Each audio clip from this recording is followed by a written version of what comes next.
Hello everyone.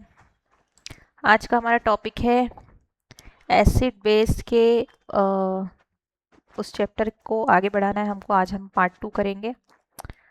तो चलिए बढ़ते हैं आगे। हम आज हमको देखना है एसिड बेस और सॉल्ट में classification of acid and bases.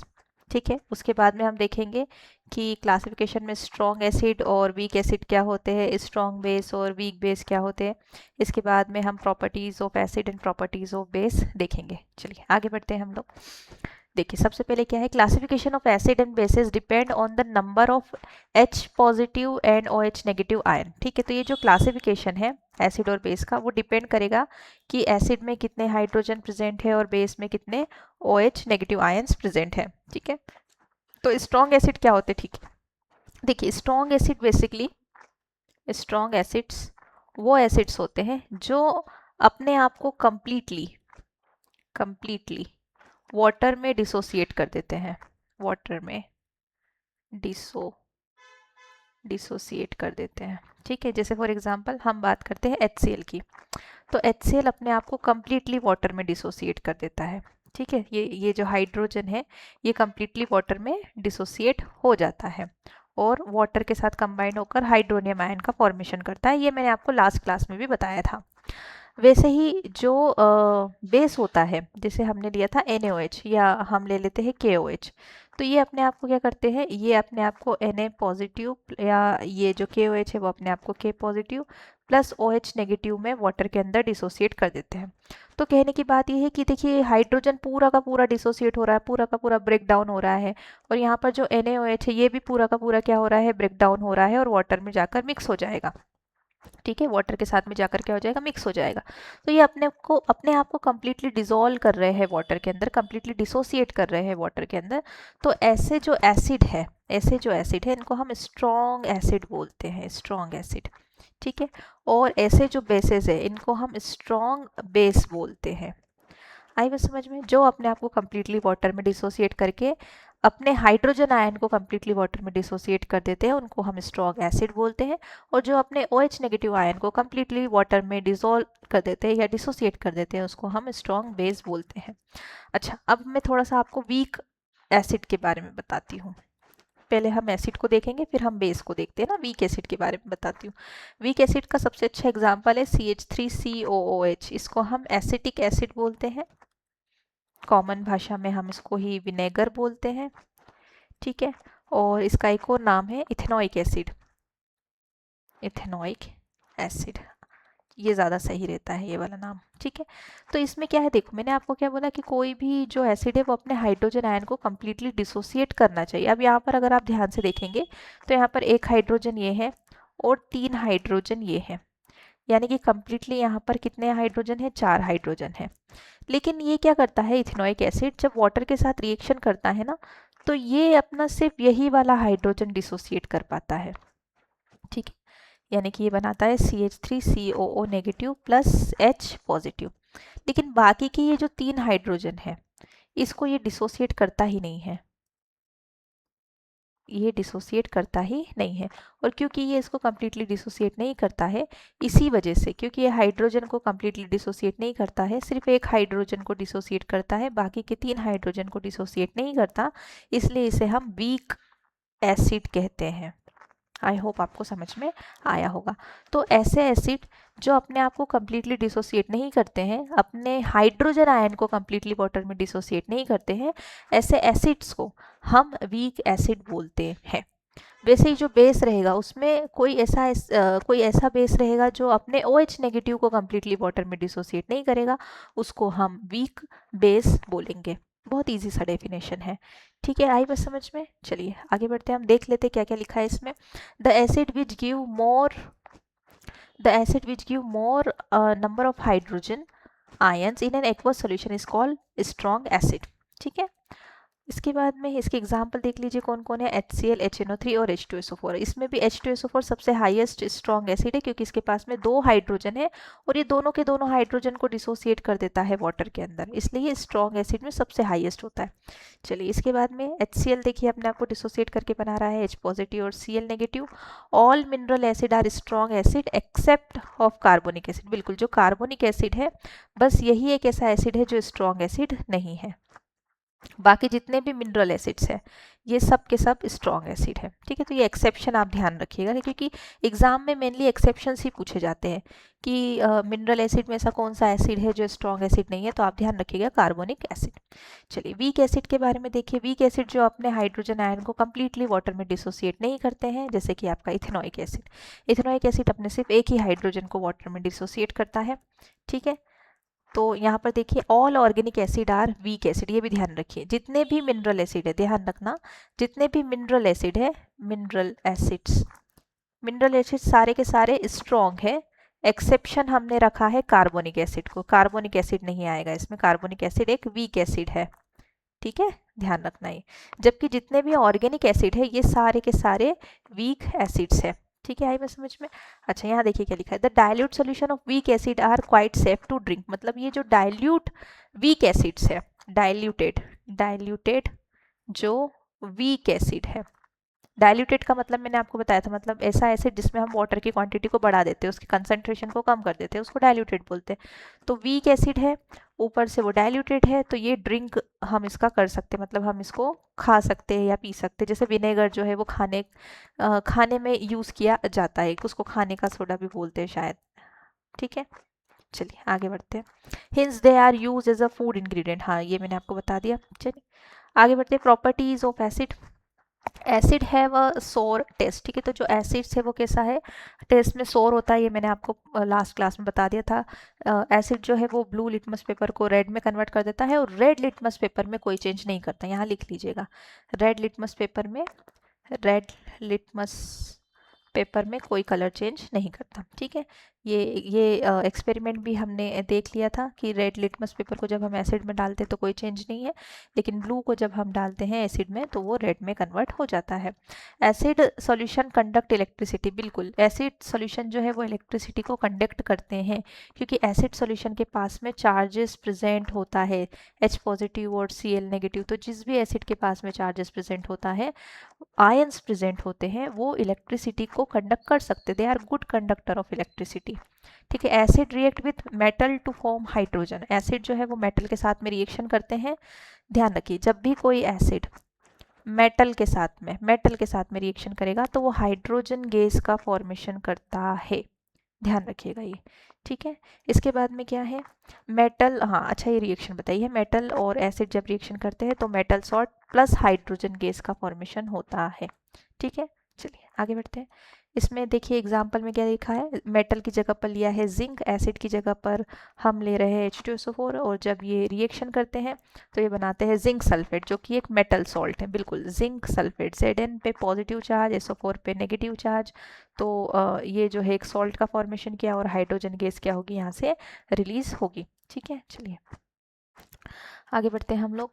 Reaction of dilute sulphuric acid with zinc metal. तो ये जो हमने रिएक्शन देखी उसका एक्सपेरिमेंट देख लेते हैं। ये एक ब्यूरेट स्टैंड है, इस पे हमने एक टेस्ट ट्यूब जो है अटैच कर दी। ये एक बॉइलिंग टेस्ट ट्यूब है, मतलब इसको गर्म किया जा सकता है। ठीक है, यहाँ पर ये ट्रॉ दे रखा है हमको और इसमें सोप सोल्यूशन डाल रखा है, मतलब एक बेस सोल्यूशन हमने डाल रखा है। इस टेस्ट ट्यूब में हमने ऐड कर लिया है जिंक के ग्रेन्यूल्स, यानी कि जिंक मेटल के छोटे छोटे टुकड़े हमने इस टेस्ट ट्यूब में डाल दिए हैं। और अब इसके अंदर हमने डाला है H2SO4। ठीक है, तो ये H2SO4 कौन है, हमारा एसिड है। जिंक ग्रेन्यूल कौन है, हमारा मेटल है। इसके ऊपर से हमने कॉर्क लगा दिया, इसको बंद कर दिया, रबर का कॉर्क लगा दिया हमने इसमें। और इस कॉर्क के अंदर से होल के थ्रू यहाँ पर एक डाउनवर्ड डिस्प्लेसमेंट हम कराएंगे। ठीक है, इसको बोलते हैं डाउनवर्ड डिस्प्लेसमेंट। ठीक है, ट्यूब लगा दी हमने डाउनवर्ड डिस्प्लेसमेंट की। Gas delivery from the tube. देखो यहाँ से क्या होगा, जैसे ही आपका H2SO4 जो है, क्योंकि H2SO4 कैसा कंसनट्रेटेड हम यहाँ पर यूज़ कर रहे हैं, तो जैसे ही जिंक ग्रेन्यूल के साथ में रिएक्शन करेगा तो आपका सॉल्ट बनेगा। ठीक है, ZnSO4 का फॉर्मेशन होगा और वाटर का फॉर्मेशन, सॉरी हाइड्रोजन का फॉर्मेशन होगा। तो ZnSO4 तो यहीं रहेगा। लेकिन जो हाइड्रोजन गैस है वो इवेपरेट होगी, ठीक है, इस तरीके से। तो जब हाइड्रोजन गैस रिलीज होगी तो वो इस ट्यूब के थ्रू यहाँ पर आएगी और फिर यहाँ पर इस सोप सोल्यूशन के अंदर चली जाएगी, और फिर जैसे यहाँ जाएगी तो बबल फॉर्म में ऊपर की तरफ रिलीज होगी, ठीक है। ये देखिए, फिर हम क्या करेंगे, एक बर्निंग कैंडल लेंगे। तो जैसे यहाँ पर ये गैस यहाँ पर आई, फिर यहाँ से बबल फॉर्म में जैसे ही ऊपर निकलेगी और यहाँ से भी रिलीज होगी, तो हम यहाँ पर एक बर्निंग कैंडल ले रहे हैं। बर्निंग कैंडल मतलब हमने एक मोमबत्ती ली, उसको जला दिया। तो जैसे ही वो बर्निंग कैंडल आपके इस हाइड्रोजन गैस के कांटेक्ट में आएगी तो यहाँ पर एक पॉप साउंड क्रिएट होगा। मतलब जैसे हम दिवाली के समय पर जैसे हम वो टिकली वगैरह फोड़ते हैं, है ना, बंदूक से, छोटी छोटी सी जो होती है, स्ट्रेप में आती है इस तरीके की, तो वो कैसी आवाज़ करती है, वैसे ही बिल्कुल एक छोटा सा साउंड यहाँ से रिलीज होता है, उसको बोलते हैं हम पॉप साउंड। तो soap bubble filled with the hydrogen, ये जो बबल रिलीज हो रहा है, देखिए सोप है, सोप का बबल है और उसमें हाइड्रोजन गैस एंटर कर ली, तो वो बबल बाहर रिलीज हो रहे हैं ना हाइड्रोजन गैस के साथ में। तो जैसे ही आप कैंडल जलाकर इस हाइड्रोजन गैस के पास में या इस सोप बबल के अंदर जो हाइड्रोजन गैस है इसके पास में लाओगे, तो यहाँ पर एक पॉप साउंड जो है वो क्रिएट होगा। देखिए मैं बताती हूँ, ये बर्निंग कैंडल है, ये इस तरीके से पॉप साउंड जो है यहाँ पर क्रिएट होगा, ठीक है। तो यहाँ पे ये कंफर्मेशन टेस्ट भी है एक तरीके से। जैसे अगर आपको ये जानना है कि कोई गैस, जैसे कोई रिएक्शन हो रही है और उस रिएक्शन में हाइड्रोजन गैस ही रिलीज हुई है या नहीं हुई है, ये जानने के लिए हम ये वाला एक्सपेरिमेंट करते हैं। अगर कोई गैस हाइड्रोजन गैस है और हम उसके पास में बर्निंग कैंडल लेके आते हैं, तो वो जो फायर है वो उस हाइड्रोजन के साथ में रिएक्शन करके पॉप साउंड क्रिएट करती है, ठीक है। चलिए, इसके बाद में केमिकल प्रॉपर्टी ऑफ एसिड, ठीक है। तो acid react with metal carbonate and metal hydroxide, बिल्कुल एसिड जो है जब मेटल कार्बोनेट और मेटल हाइड्रोजन कार्बोनेट के साथ में अगर रिएक्शन करता है, अभी हमने क्या देखा था कि एसिड जो है वो मेटल के साथ में रिएक्शन कर रही, सिंगल मेटल के साथ में ना, और कुछ नहीं है मेटल के साथ में, तो वो हाइड्रोजन गैस और मेटल सॉल्ट बना रही है। जबकि यहाँ पर क्या है कि एसिड रिएक्शन कर रहा है मेटल कार्बोनेट या मेटल हाइड्रोजन कार्बोनेट के साथ में, तो वो बनाएगी कार्बन डाइऑक्साइड। तो यहाँ पर हम कार्बन डाइऑक्साइड का भी कंफर्मेशन टेस्ट देखेंगे, ठीक है। देखिए, मेटल कार्बोनेट एसिड के साथ में रिएक्शन करके सॉल्ट और कार्बन डाइऑक्साइड प्लस वाटर का फॉर्मेशन कर रहा है। यहाँ हमने मेटल जो कार्बोनेट है उसमें हम, अच्छा, मेटल हाइड्रोजन कार्बोनेट और मेटल कार्बोनेट दोनों ही सॉल्ट, कार्बन डाइऑक्साइड और वाटर बनाते हैं, ठीक है। अब यहाँ पर हम रिएक्शन देख लेते हैं। ये है आपका सोडियम कार्बोनेट HCl के साथ में रिएक्शन करके इसने बनाया है NaCl और कार्बन डाइऑक्साइड और वाटर, ठीक है।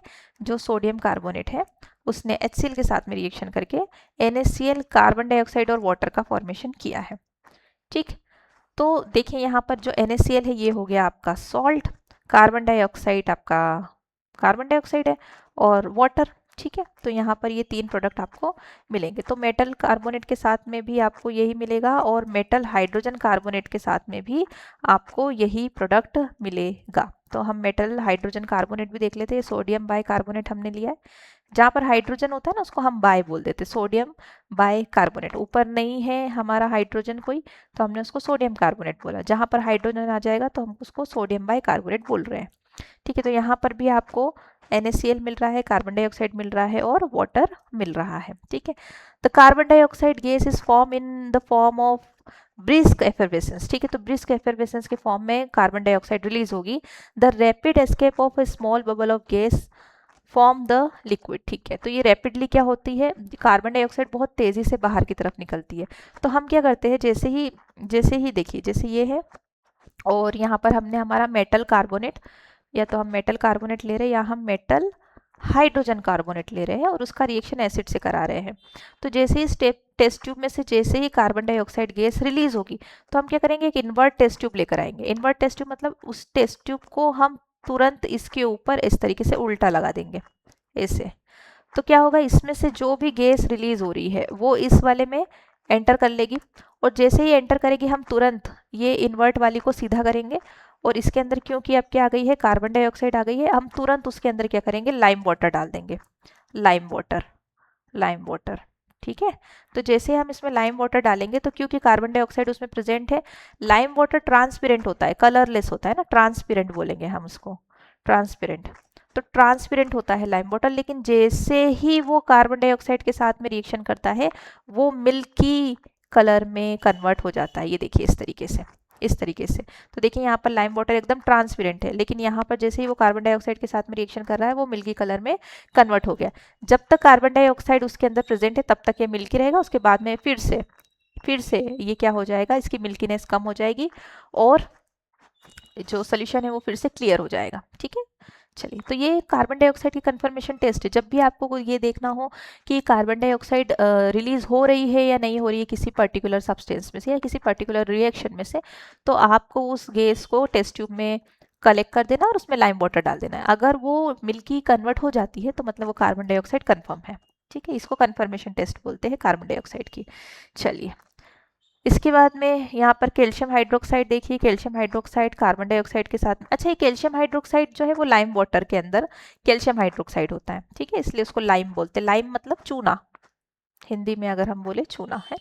तो चूने के साथ में या लाइम वाटर के साथ में जब कार्बन डाइऑक्साइड रिएक्शन करती है तो वो कैल्शियम कार्बोनेट बनाती है, जिसकी वजह से ये मिल्की कलर होता है ना। तो ये ध्यान रखना है, रिएक्शन एक्सपेरिमेंट जब होते हैं, एक्सपेरिमेंट वाले जब एग्ज़ाम होती है आपकी, वाइवा वगैरह जब होती है, तो वहाँ पर ये बहुत इंपॉर्टेंट होती है।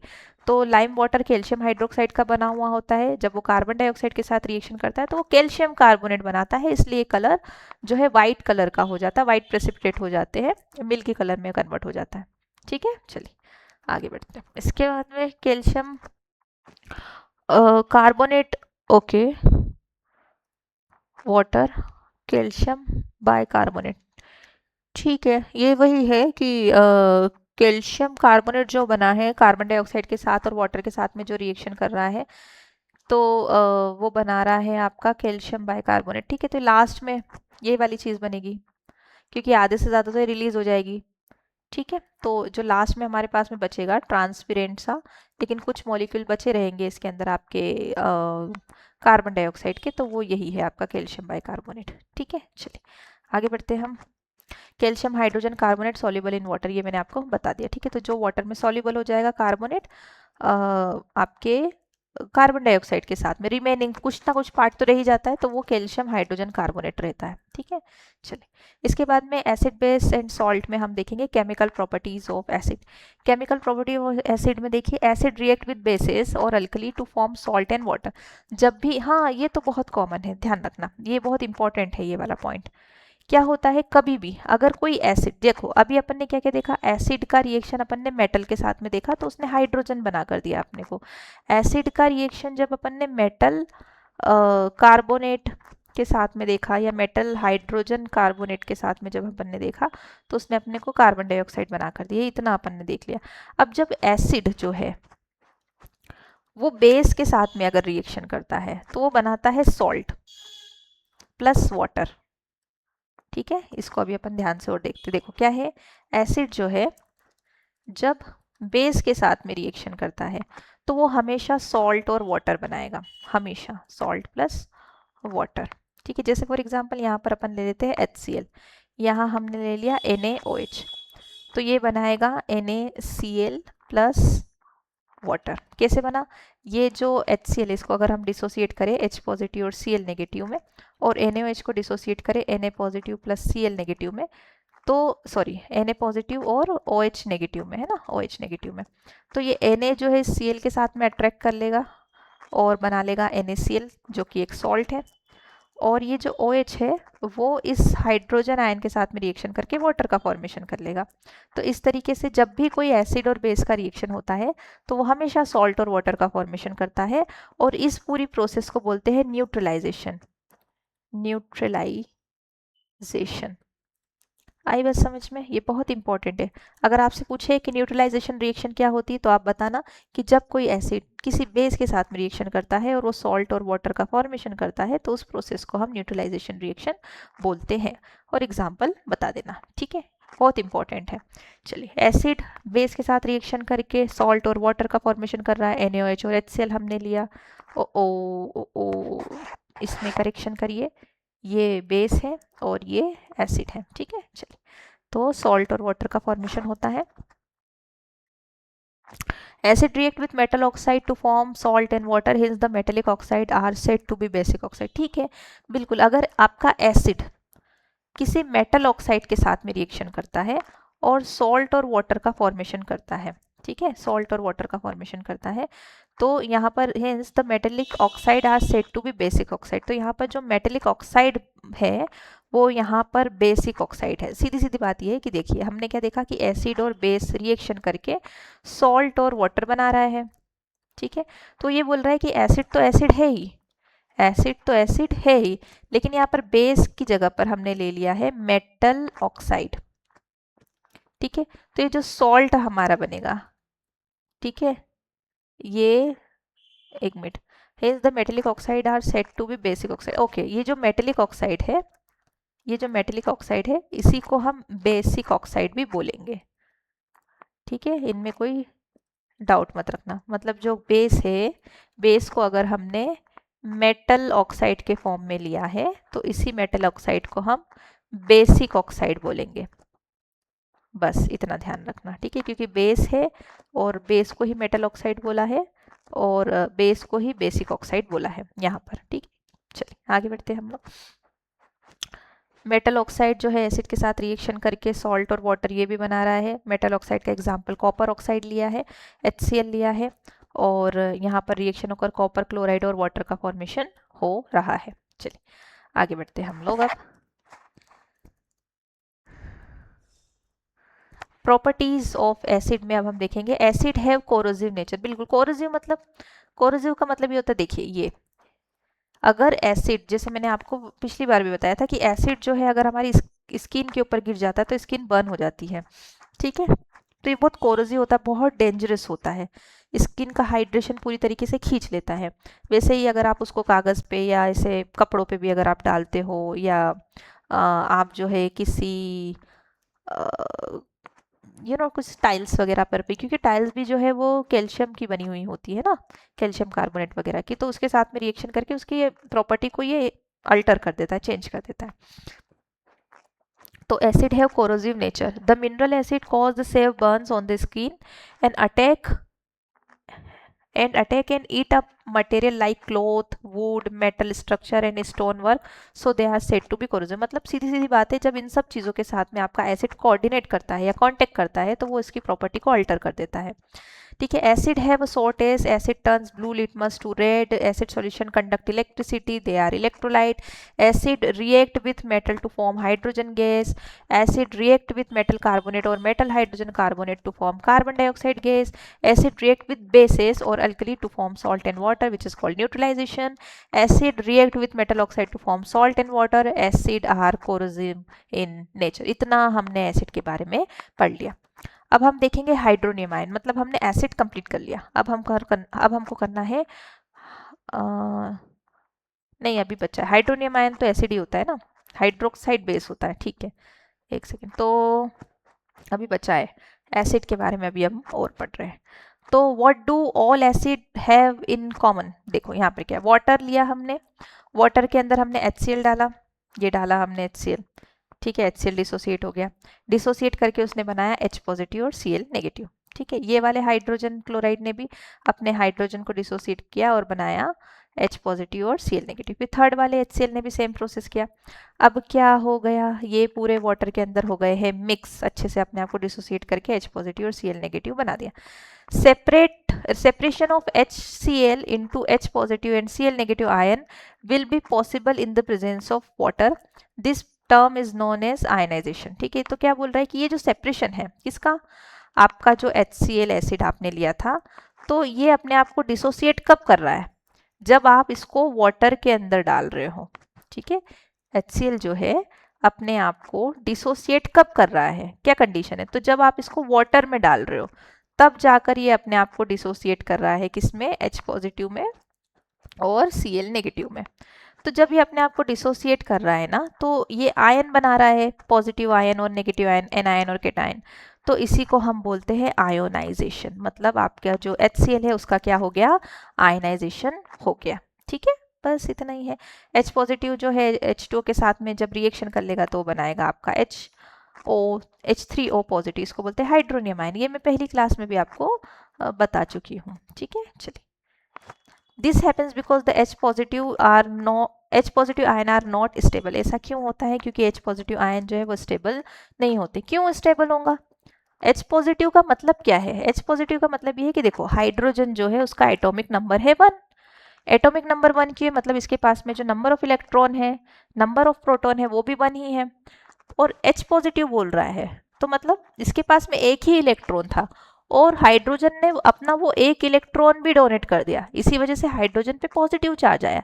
तो ये इसके पास में इलेक्ट्रॉन है ही नहीं, हाइड्रोजन आयन जो है उसके पास एक ही इलेक्ट्रॉन था और वो भी उसने डोनेट कर दिया, तो उसके पास में तो इलेक्ट्रॉन है ही नहीं।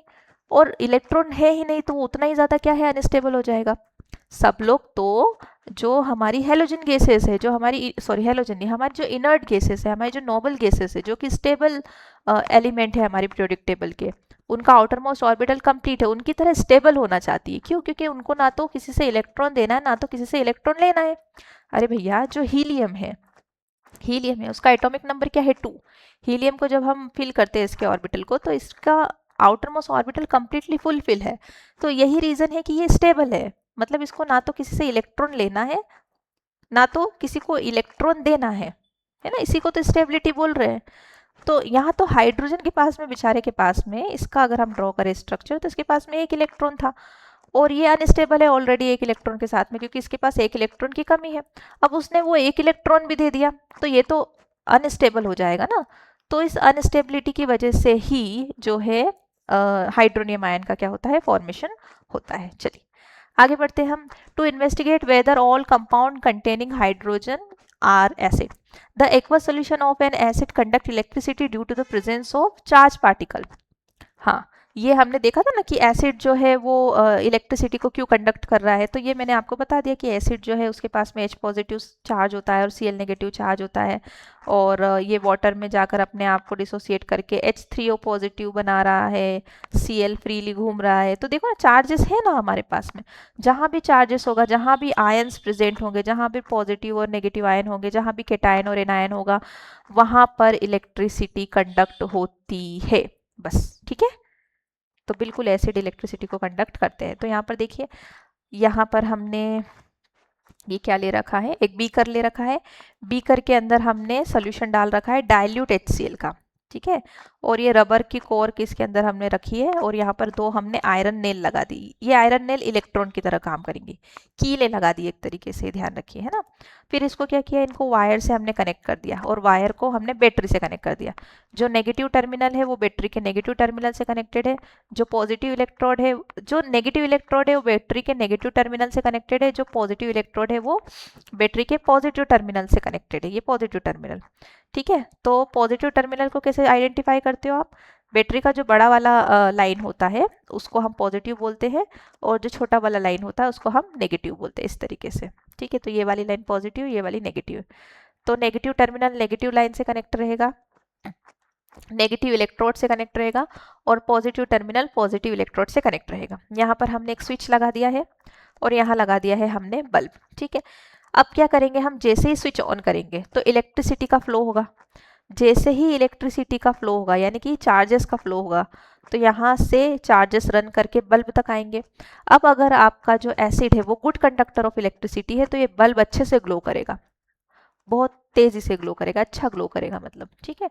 और अगर आपका सोल्यूशन जो है वो इलेक्ट्रोलाइट नहीं है, मतलब उसके पास में आयंस नहीं है, उसके पास में पॉजिटिव और नेगेटिव चार्जेस नहीं है, तो वो बल्ब ग्लो नहीं करता है या बहुत ही डिम ग्लो करता है। तो यहाँ पर हमने जो एग्जांपल लिया है वो लिया है हमने ग्लूकोज का, यहाँ पर हमने एग्जांपल लिया है डाइल्यूट HCl का।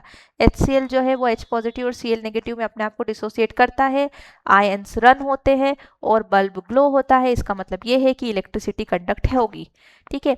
लेकिन अगर हम ग्लूकोज की बात करें तो ग्लूकोज एक आपका जो है ऑर्गेनिक सब्सटेंस है। ऑर्गेनिक सब्सटेंस में आयोनिक बॉन्डिंग नहीं होती, यहाँ कोवैलेंट बॉन्डिंग होती है।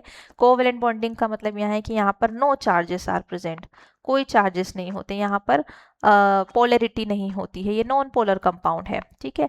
तो ये अपने आप को जब वाटर में डिसोसिएट करता है तो चार्जेस फॉर्म ही नहीं करता, और जब चार्जेस फॉर्म ही नहीं करेगा तो आयन रन ही नहीं करेंगे, आयंस रन ही नहीं करेंगे तो बल्ब ग्लो ही नहीं होगा, और बल्ब ग्लो ही नहीं हो रहा है इसका मतलब ये क्या है, ये not a good conductor of electricity. समझ में आया? चलो आगे बढ़ते हम, यहाँ क्या लिखा देखिए, from this experiment we conclude that the hydrogen containing compound such as glucose and alcohol are not acid because they do not dissociate in water to produce H positive. वो सीधी सीधी बात ये बोल रहा है कि देखो यहाँ से समझो कि आपका जो ग्लूकोज है उसका फॉर्मूला क्या होता है, C6H12O6, ये ग्लूकोज का फॉर्मूला होता है। यहाँ पर क्या है आपका HCl, HCl, तो यहाँ भी हाइड्रोजन है, यहाँ भी हाइड्रोजन है, लेकिन बेटा आपको ये भी ध्यान रखना है कि बॉन्डिंग किस तरीके से हुई है, इलेक्ट्रॉन किस तरीके से शेयर हुए हैं। जहां पर इलेक्ट्रॉन एक्सचेंज हुए हैं, इलेक्ट्रॉन एक्सचेंज हुए हैं, वहां पर आयोनिक बॉन्डिंग होती है। देखो जो हाइड्रोजन है वो अपना एक इलेक्ट्रॉन कंप्लीटली डोनेट करता है क्लोरीन को, और क्लोरीन अपना एक इलेक्ट्रॉन कंप्लीटली डोनेट करता है हाइड्रोजन को, जिस वजह से इनके बीच में जो बॉन्डिंग बनती है वो बनती है hydrogen bonding, sorry ionic bonding. ठीक है, तो इसी आयोनिक बॉन्डिंग की वजह से यहाँ पर चार्जेस जनरेट होते हैं। ठीक है, लेकिन यहाँ पर आयोनिक बॉन्डिंग नहीं है ना ग्लूकोज में। ग्लूकोज में जो है C6H12O6, यहाँ पर इलेक्ट्रॉन का शेयरिंग होता है, और शेयरिंग ऑफ इलेक्ट्रॉन में चार्जेस जनरेट ही नहीं होते, वहां तो कोवेलेंट बॉन्ड बनता है, और क्योंकि कोवेलेंट बॉन्ड बन रहा है तो आयंस होंगे ही नहीं, और बेटा आयंस होंगे ही नहीं तो इलेक्ट्रिसिटी भी ट्रेवल नहीं करेगी। ठीक है, चलिए आगे बढ़ते हैं अब हम लोग। Acid do not show acidic behavior in the absence of water. In the absence of water, a substance will not form hydrogen ion and hence will not show the acidic behavior. कैसे पता करेंगे हम इसको कि क्या ये बात सच है? तो देखिए उन्होंने बोला कि take 0.5 gram of copper chloride salt in a test tube. ठीक है, तो हम एक टेस्ट ट्यूब लेते हैं और उसमें कॉपर क्लोराइड सॉल्ट लेते हैं और उसमें फ्यू ड्रॉप ऑफ H2SO4 डालते हैं।